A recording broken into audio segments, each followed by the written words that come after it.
एक साथ आ गए मायावती और चंद्रशेखर रावण। एक ऐलान से बीएसपी के अंदर मची भगदड़। चंद्रशेखर के साथ मिलकर क्या करने वाली है मायावती? क्या है मायावती और चंद्रशेखर रावण का प्लान? जानकर सीएम योगी भी हैरान। खुलेआम मायावती ने नाम लेकर उड़ाई इंडिया गठबंधन की धज्जियां। मायावती को कुछ दलित अपनी देवी कहते हैं तो चंद्रशेखर रावण को कुछ लोग अपना मसीहा। यूपी की राजनीति में हमेशा ये सवाल उठता है कि अगर मायावती और चंद्रशेखर रावण एक साथ आ जाएं तो क्या होगा। चंद्रशेखर रावण का दायरा इस वक्त बढ़ता जा रहा है। जिस नगीना सीट से रावण सांसद बने वहां दलित वोट बैंक ज्यादा है। पूरे यूपी में चंद्रशेखर रावण का दायरा बढ़ रहा है। 2020 से पहले चंद्रशेखर रावण अपनी पार्टी बीएसपी को ही बताते थे, लेकिन जब मायावती ने रावण को भाव नहीं दिया उसके बाद अपनी खुद की पार्टी बनाई। अपनी पार्टी बनाने से पहले भी चंद्रशेखर ने कई बार मायावती से मुलाकात करने की कोशिश की, लेकिन मायावती ने मौका नहीं दिया। लेकिन अब मायावती और चंद्रशेखर रावण एक साथ आ गए हैं। यहाँ तक कि चंद्रशेखर रावण के लिए मायावती ने अपनी बीएसपी पार्टी में छटनी करने का ऐलान कर दिया है। चंद्रशेखर रावण का विधानसभा में बयान हो या फिर योगी और मोदी से सीधा पंगा लेना, मायावती भी योगी और मोदी से सीधा टकराने से डरती है, लेकिन चंद्रशेखर रावण सीधा चैलेंज देते हैं। SC/ST आरक्षण पर सुप्रीम कोर्ट के खिलाफ बीएसपी ने भारत बंद का ऐलान किया था। अगर चंद्रशेखर रावण समर्थन न करते तो शायद इतना सफल न होता। अब सवाल है कि अगर चंद्रशेखर रावण और मायावती 2027 का विधानसभा चुनाव एक साथ लड़े तो क्या अखिलेश यादव और योगी को पीछे छोड़ सकते हैं?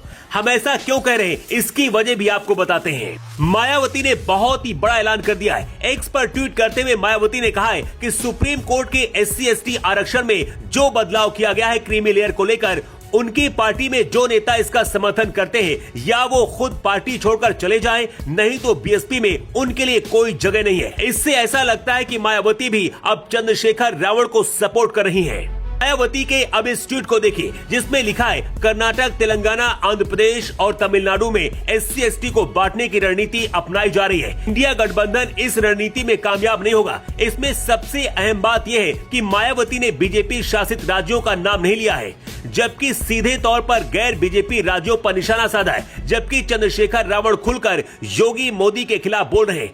ये भी एक बहुत बड़ी वजह है कि शायद रावण और मायावती एक न हो पाए।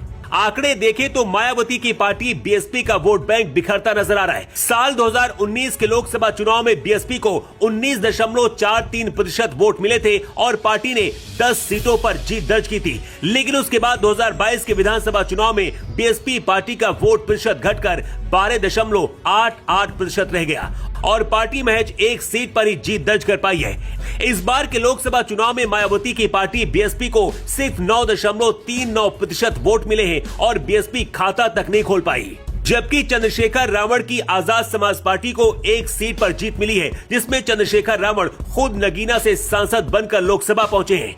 इस लिहाज से देखें तो बीएसपी से भी आगे इस वक्त चंद्रशेखर रावण निकलते दिख रहे हैं। मायावती जाटो समाज से आती है। मायावती पर यह भी आरोप लगते हैं कि वो जाटो समाज का ज्यादा ध्यान देती हैं। ये भी एक सच्चाई है कि दलित और पिछड़ों की जब बात की जाती है, जाटो समाज के लोग ज्यादा इनमें संपन्न पाए जाते हैं।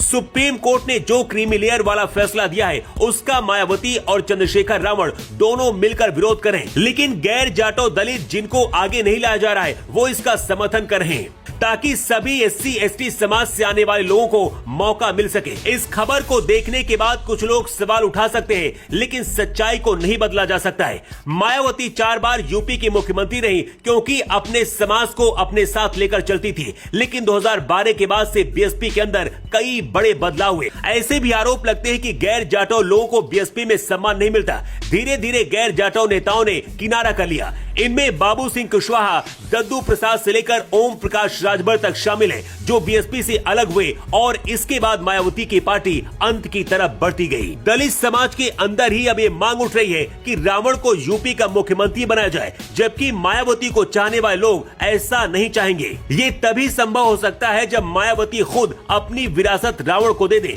अगले चुनाव में अगर मायावती और रावण एक साथ मिलकर चुनाव लड़ते हैं तो इसका असर दिखेगा, लेकिन सबसे बड़ी मुसीबत यह है कि रावण इंडिया गठबंधन का समर्थन करते हैं जबकि मायावती इंडिया गठबंधन का विरोध करती हैं। मायावती को करीब से जानने वाले लोग कहते हैं कि आज जो तेवर चंद्रशेखर रावण में दिखते हैं वही तेवर 30 साल पहले मायावती में थे।